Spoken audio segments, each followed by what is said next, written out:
9 yoshli bola olamdan o'tib qoldi. G'assol mayitni hattoki peshin vaqtigacha ham yuvib kafanlolmabdi.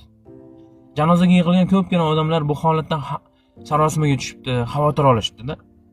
G'assol bir amallab ancha vaqtdan keyin mayitni yuvib kafanlabdi va odamlarning oldiga chiqibdi. Odamlar G'assoldan nimaga uzoq vaqt qolib ketganini sababini so'rashdi. Shunda G'assol har gal mayitni yuvib kafanlashga tayyorlagan paytimda bolani og'zidan qon kelaverdi. Shu sababdan men uzoq vaqt qolib ketdim deb javob berdi.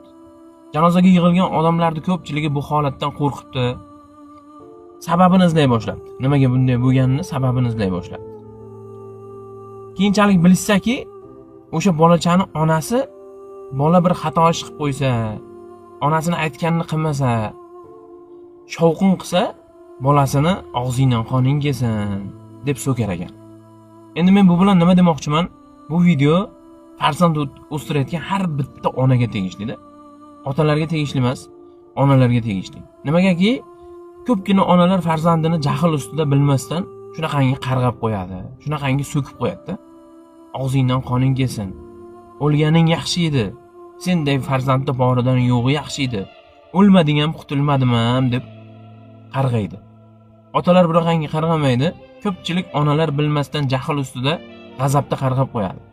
Farzandingizni kim bo'lishi sizni tilingizdan chiqayotgan gapga ham juda ko'p bog'liqda. O'shaning uchun tilingizga ehtiyot bo'ling. Farishta yomon gapga ham, yaxshi gapga ham amin deydi-da. Bitta ayol bor ekan, farzandi juda ham sho'x ekan. Juda ham shu onasini aytganini qilmaskan, gapiga kirmasganda. Onasi har doim "Men masjidga imom bo'lgir" deb so'kar ekan, baqirar ekan, gapirar ekan. Oradan yillar o'tibdi, vaqtlar o'tibdi.